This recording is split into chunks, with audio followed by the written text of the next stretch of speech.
ಮೊದಲನೇದೇನಂತ ಹೇಳಿದ್ರೆ ಬೆಳ್ಳಿ ಮತ್ತು ಗೋಲ್ಡ್ ಅಥವಾ ಚಿನ್ನ ಇವೆರಡೂ ಡೈರೆಕ್ಟ್ ಕಂಪ್ಯಾರಿಸನ್ ಮಾಡಲೇಬಾರ್ದು ಅಂತ ನಾನು ಹೇಳ್ತೀನಿ.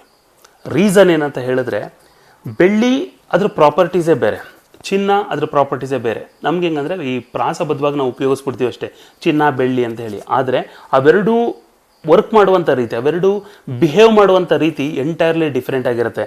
ಅರ್ಥಾತ್ ಈ ಬೆಳ್ಳಿನಲ್ಲಿ ಇನ್ವೆಸ್ಟ್ ಮಾಡುವಂಥದ್ದು ನಾನು ನಿಮ್ಗೆ ಅವಾಗಲೇ ಹೇಳಿದೆ, ಇಟ್ ಇಸ್ ಮೋರ್ ವಾಲಟೈಲ್ ಅಂತೇಳಿ. ಅಂದರೆ ಮೇಲೆ ಹೋಗಿದ್ದು ಕೆಳಗಡೆ ಬರುವಂಥ ಸಾಧ್ಯತೆಗಳು ತುಂಬ ಇದೆ. ಆದರೆ ಚಿನ್ನ ಆ ರೀತಿ ವರ್ತನೆ ಮಾಡೋದಿಲ್ಲ. ಯಾಕಂತ ಹೇಳಿದ್ರೆ ಚಿನ್ನ ಒಂದು ಹಂತಕ್ಕೆ ಮೇಲು ಹೋಗಾದ ನಂತರ ಅದು ಸ್ಟೇಬಲ್ ಆಗಿರುತ್ತೆ. ಯಾಕಂತ ಹೇಳಿದ್ರೆ ಈಗ ಬೆಳ್ಳಿನ ಮ್ಯಾಕ್ಸಿಮಮ್ ಯಾರು ಖರೀದಿ ಮಾಡ್ಬೋದು? ಒಂದು ಜ್ಯುವೆಲ್ರಿ ಆರ್ಟಿಕಲ್ಸ್ ಮಾಡೋರು ಖರೀದಿ ಮಾಡ್ಬೋದು, ಅಥವಾ ಇಂಡಸ್ಟ್ರಿಯಲ್ ಮೆಟಲ್ಗಳನ್ನ ಯೂಸ್ ಮಾಡೋರು ಖರೀದಿ ಮಾಡ್ಬೋದು, ಅಥವಾ ಇವಾಗ ಮೇಲ್ ಹೋಗ್ತಾ ಇದೆ ಅನ್ನುವಂಥ ಫೋಮೋ ಅಂದರೆ ಫಿಯರ್ ಆಫ್ ಮಿಸ್ಸಿಂಗ್ ಔಟ್, ಆ ಒಂದು ಕಾಯಿಲೆಯಿಂದ ಬೈ ಮಾಡೋರು ತುಂಬ ಜನ ಇರ್ಬೋದು. ಆದರೆ ಇಲ್ಲಿ ಚಿನ್ನ ಅದಕ್ಕೆ ವಿರುದ್ಧವಾಗಿ ವರ್ತನೆ ಮಾಡುತ್ತೆ. ಚಿನ್ನವನ್ನು ಯಾರು ನಾರ್ಮಲ್ ಜನಗಳು ಬೈ ಮಾಡೋದ್ರ ಜೊತೆಗೆ ಎಲ್ಲ ದೇಶಗಳ ಗೌರ್ಮೆಂಟ್ ಸಹ ಚಿನ್ನವನ್ನು ಬೈ ಮಾಡುತ್ತೆ. ಹಾಗಾಗಿ ಚಿನ್ನಕ್ಕೆ ಬೆಳ್ಳಿಯನ್ನು ಡೈರೆಕ್ಟ್ ಕಂಪ್ಯಾರಿಸನ್ ಮಾಡಬಾರ್ದು ಅಂತೇಳಿ ನನ್ನ ಅಭಿಪ್ರಾಯ. ಆ್ಯಂಡ್ ಚಿನ್ನ ಮೇಲೆ ಹೋಗುವಂಥ ಸಾಧ್ಯತೆಗಳು ತುಂಬ ಇದೆ. ಬಿಕಾಸ್ ಚಿನ್ನ ಮೋಸ್ಟ್ ಸ್ಟೇಬಲ್ ಅಸೆಟ್ ಅಂತ ಹೇಳ್ಬಿಟ್ಟು ಇಡೀ ಪ್ರಪಂಚದಲ್ಲೇ ನಂಬ್ತಾರೆ. ಬಿಕಾಸ್ ಕರೆನ್ಸಿಗೆ ನೆಕ್ಸ್ಟ್ ವರ್ಷನ್ ಇರುವಂಥದ್ದೇ ಚಿನ್ನ. ನಾವು ಮೊದಲೆಲ್ಲ ಅಬ್ಸರ್ವ್ ಮಾಡಿರ್ತೀವಿ ಬಾಟರ್ ಸಿಸ್ಟಮ್ ಅಂತ ಹೇಳ್ಬಿಟ್ಟು, ಒಂದು ನಿಮ್ಮ ಹತ್ರ ಅಕ್ಕಿ ಇದ್ರೆ ನನ್ನ ಹತ್ರ ರಾಗಿ ಕೊಡ್ತೀನಿ, ಆ ಥರ ಇತ್ತು. ಅದಾದಮೇಲಿಂದ ಎಕ್ಸ್ಚೇಂಜಿಗೆ ಬಂದಿದೆ ಚಿನ್ನದ ನಾಣ್ಯಗಳು. ಸೊ ಆ ಚಿನ್ನದ ನಾಣ್ಯ ಹೆಂಗೆ ಎಕ್ಸ್ಚೇಂಜಿಗೆ ಬಂತು ಅದನ್ನೇ ಕರೆನ್ಸಿಯಾಗಿ ವರ್ಕ್ ಆಗ್ತಿತ್ತು. ಸೊ ಇವತ್ತಿಗೂ ಇದನ್ನು ಕರೆನ್ಸಿ ಥರ ಟ್ರೀಟ್ ಆಗುತ್ತೆ. ಯಾವಾಗ ಡಾಲರ್ ಮುಂದೆ ನಮ್ಮ ರುಪಿ ವ್ಯಾಲ್ಯೂ ಡೌನ್ ಆಗ್ತಾ ಬರುತ್ತೆ, ಆಟೋಮೆಟಿಕಲಿ ಚಿನ್ನನೂ ಜಾಸ್ತಿ ಆಗುವಂಥ ಸಾಧ್ಯತೆಗಳು ತುಂಬ ಇರುತ್ತೆ.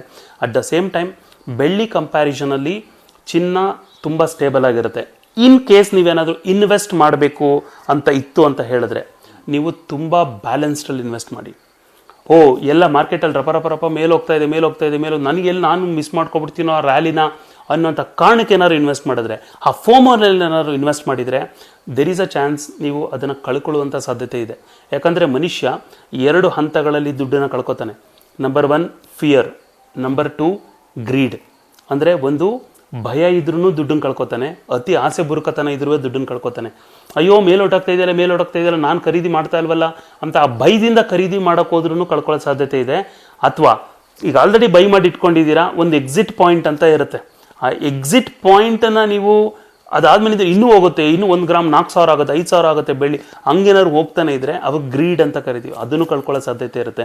ಹಾಗಾಗಿ ನಿಮ್ಮ ಪೋರ್ಟ್ಫೋಲಿಯೋ ಯಾವ ಥರ ಇದೆ ಆ ಪ್ರಕಾರ, ಅಂದರೆ ನಿಮ್ಮ ರಿಸ್ಕ್ ಬೈಯಿಂಗ್ ಕೆಪಾಸಿಟಿ ಯಾವ ಥರ ಇದೆ ಅದರ ಪ್ರಕಾರ ಬೈ ಮಾಡಬೇಕು ಹೊರತು ಇನ್ಸ್ಟಾಗ್ರಾಮಲ್ಲಿ ಬಂತು ಅಥವಾ ಎಲ್ಲೋ ಒಂದು ಜಾಗದಲ್ಲಿ ಬಂತು ಅದನ್ನು ನೋಡಿದೆ ಗ್ಯಾರಂಟಿ ಇದು ಮೇಲೆ ಹೋಗುತ್ತಂತೆ 100% ಹಾಗೇ ಆಗುತ್ತಂತೆ ಆ ಥರ ನಂಬಿ ಯಾರು ಇನ್ವೆಸ್ಟ್ ಮಾಡಬೇಡಿ.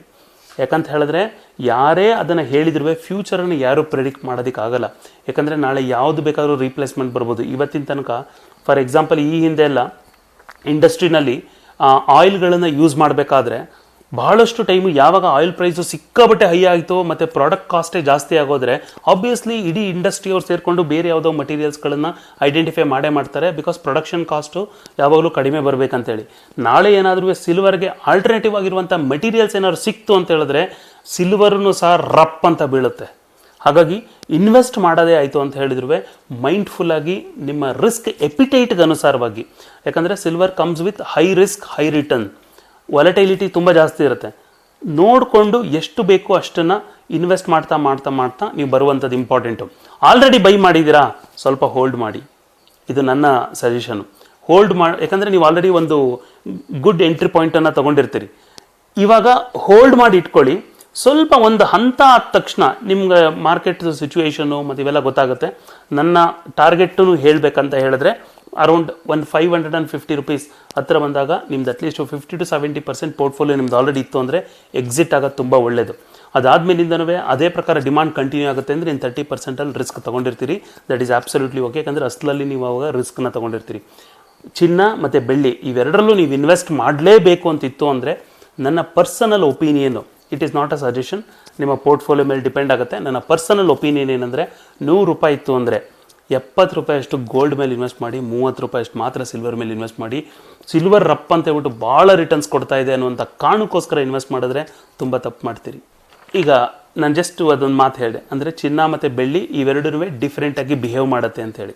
ನನ್ನ ಸಜೆಷನಲ್ಲಿ ಇವಾಗ ಜಸ್ಟ್ ಹೇಳ್ದಾಗೇ 70% ಅಷ್ಟು ಗೋಲ್ಡ್ ಮೇಲೆ ಹೋಗೋದು ಬೆಟರು, 30% ಅಷ್ಟು ನೀವು ಸಿಲ್ವರ್ ಮೇಲೆ ಹೋಗೋದು ಬೆಟರು.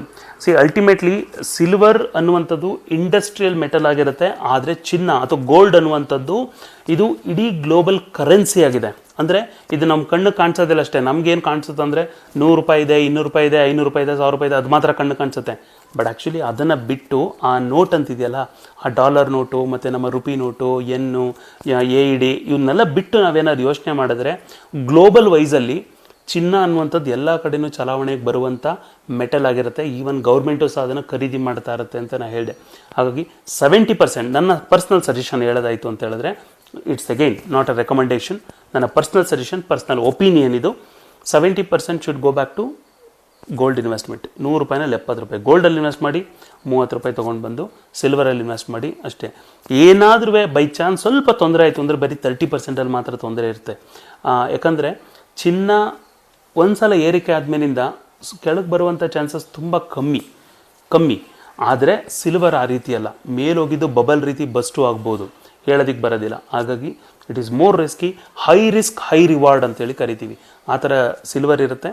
ಬಟ್ ಜೊತೆಗೆ ಗೋಲ್ಡು ಅದೇ ಪ್ರಕಾರ ಇರುತ್ತೆ. ದಟ್ ಡಸಂಟ್ ಮೀನ್ ಸಿಲ್ವರಲ್ಲಿ ಭಯ ಇಟ್ಕೊಳ್ಳಿ, ಅದರಲ್ಲಿ ಇನ್ವೆಸ್ಟ್ ಮಾಡಲೇಬೇಡಿ ಅಂತ ಒಪಿನಿಯನ್ ಅಲ್ಲ ಅದು. ಖಂಡಿತ ಇನ್ವೆಸ್ಟ್ ಮಾಡಿ, ಆದರೆ ಮೈಂಡ್ಫುಲ್ಲಾಗಿ ಇನ್ವೆಸ್ಟ್ ಮಾಡಿ. ಎಷ್ಟು ಅವಶ್ಯಕತೆ ಇದೆ ಅಷ್ಟನ್ನು ಇನ್ವೆಸ್ಟ್ ಮಾಡಿ. ಪಕ್ಕದ ಮನೆಯವನು ಇನ್ವೆಸ್ಟ್ ಮಾಡ್ದಾನ ಕಾರಣಕ್ಕೋಸ್ಕರ ಇನ್ವೆಸ್ಟ್ ಮಾಡಬೇಡಿ. ನಿಮ್ಮ ಪೋರ್ಟ್ಫೋಲಿಯೋ, ನಿಮ್ಮ ರಿಸ್ಕ್ ಮ್ಯಾನೇಜ್ಮೆಂಟು ನಿಮಗೆ ಗೊತ್ತಿದೆ ಅನ್ನೋ ಕಾರಣಕ್ಕೋಸ್ಕರ ಇನ್ವೆಸ್ಟ್ ಮಾಡಿ.